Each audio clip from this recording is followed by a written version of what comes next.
Superman 3 is generally regarded as a huge letdown by many Superman fans, and is often heavily criticised for his attempts at introducing comedy to the series. With the casting of comic legend Richard Pryor, the writers went with a comedy approach, which isn't a huge problem, but the main factor was that it wasn't really funny. Even with the average reviews, the film was very successful on release and made a killing on rentals when it arrived on VHS. This was the first Superman film I remember watching. I recall my parents taping it for me, so being my first Superman film, I will always have a soft spot for it. As you grow up, you notice more of the bad comedy, and you can clearly see the errors they made in changing the direction of Superman. Richard Lester, who is recognised as one of the most influential directors, especially by Steven Soderbergh, took on the role of director again. Richard Lester, before Superman, was well known for the Beatles film A Hard Day's Night and the Musketeer films. To be honest, Mr. Lester didn't care much about Superman and only did the film for the money, but that doesn't mean he's not a professional and talented because the film is a well-made product. All of the departments of the production made great efforts. The visual style of the film is gorgeous and the photography really stands out, and the film was praised on release for having fantastic special effects. As with all the Alexander Salkind produced films, they never made films on the cheap. The problem I had with them was their reliance on the Newmans for their scripts. Their work was always a mixed bag. Everyone on the internet has pointed out the film's bad points, but there are many good points to the film. The film's subplot involving Clark returning to Smallville and rekindling his love for Lana Lang. The scenes with Chris and Annette O'Toole are beautifully directed and their great chemistry on screen really shines. But it's just a shame he doesn't end up with her in the end, because Lana loves him for being Clark Kent and not Superman. The other selling point of the film is Superman turning evil from a synthetic piece of kryptonite. The battle between Clark and Superman is a fan favourite, and one of the highlights of the film. The scene is well directed and staged for the time, but looking at it now, it's a bit slow paced and a bit clunky in places, but it's 1983 and you've got to give it credit for being original.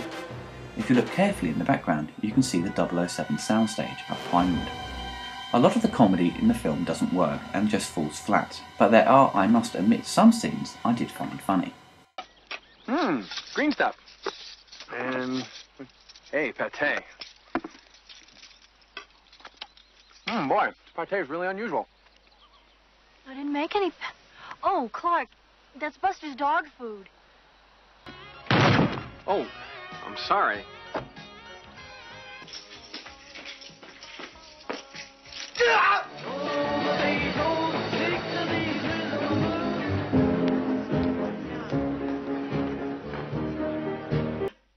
Mouth is closed, ears open. He's a big pig! Every oil pump in America is run by... Computers, I know!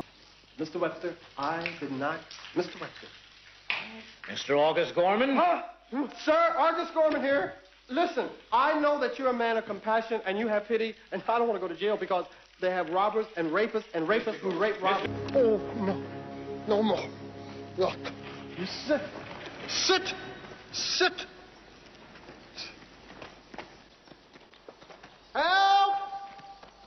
No! Get you, jackass! Christopher Reeve is in top form. His best performance, I feel, of all the Superman movies. He is so comfortable now in the role, and having done a few other films after the first Superman, he has a very confident presence on screen. Richard Pryor is okay in the film, and I don't think he got bad reviews on his performance. He just had little to work with, and when it came to the comedic scenes, he sticks close to the script and doesn't show much improv to add more humour. In regards to the special effects, the film has a great mix of miniatures, front projection and matte paintings. This was the last film to use the Zoptic system for the flying effects before they changed the process for Supergirl and Santa Claus the Movie. The film often uses blue screen, where they should have used front projection for the flying shots, so I was a little disappointed by that. There's quite a bit of action to the film, but the problem is, it's not frequent enough. The editing in the film is a bit slow paced and doesn't have the flair of other action films at the time. The first Superman film, the editing was very quick and tight on the action scenes, but with Lester's films, the pacing is a little more traditional. The film's tone has been discussed a lot. It goes from comedy to a dark action film. With the introduction of evil Superman, the tone changes very quickly.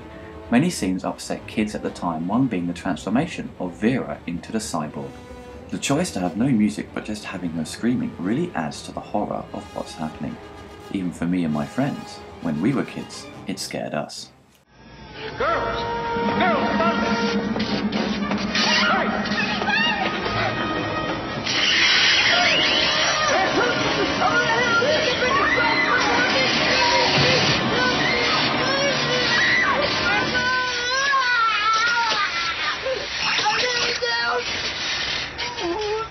Sis? Oh, my God.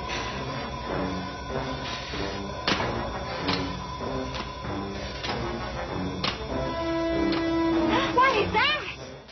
Another interesting part of the film is the computer game sequence programmed by Atari. The cost of this sequence was very expensive, costing around $95,000 to produce and took over 4 months of work to finish. Many people thought at the time the game was actually from an Atari 5200, but alas no. The home computers of the day couldn't compete with graphics like these. To be honest, the quality of the graphics resembled more of a late 80s arcade machine. The music for the film is really good. Ken Thorne, the composer from Superman 2, returns to rearrange John Williams' music, but also adds more of his own work this time. With the third film, Ken Thorne throws in more synth compositions, with many composers starting to incorporate keyboards into their scores like Jerry Goldsmith and John Carpenter. So Ken followed suit and does a fine job underlying the darker themes with a deep synth percussion. Ken Thorne was often criticised for his work on the sequels, with fans complaining about the quality of the music sounding too thin and flat. Thankfully, that was down to poor mixing at the time, and the music has been remastered recently on CD, and the Blu-ray release should put the negative opinions to rest.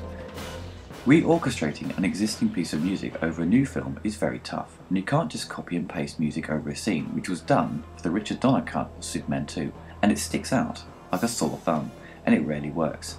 So you have to appreciate the efforts made by Ken to fit John Williams' music over a new scene and make it work on an action and emotional level. Siskel and Ebert's review of Superman 3 highlights some similar points that I had made, but both agree the film is disappointing all round. And a lot of Superman 3 is fun, but this movie is more simple-minded than the other 2 Superman films. It all but ignores Superman's dual identity as Daily Planet reporter Clark Kent, and that was always fun in the first 2 films, that contrast between these 2 different kinds of characters. And this movie gives Superman a little love interest with Annette O'Toole, but oddly enough, their love affair is pretty standard. It could happen between any 2 people. It doesn't depend upon the fact that Clark Kent is Superman. Superman 3 doesn't have the human touch of the first 2 movies. Doesn't have the interest in what a person would be like if he were invincible or nearly invincible.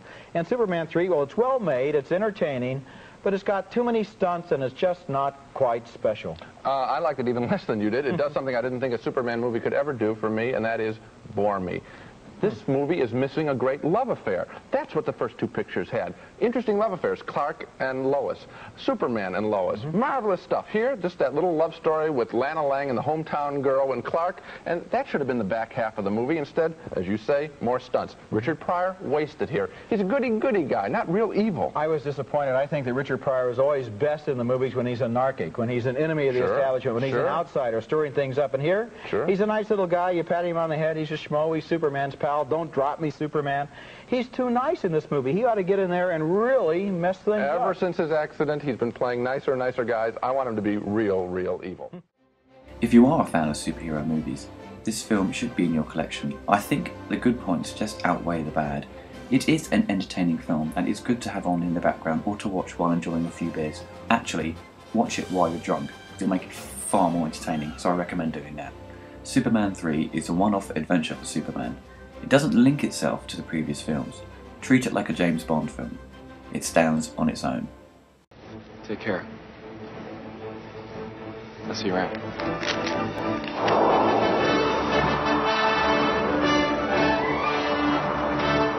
So long. Take it easy, man.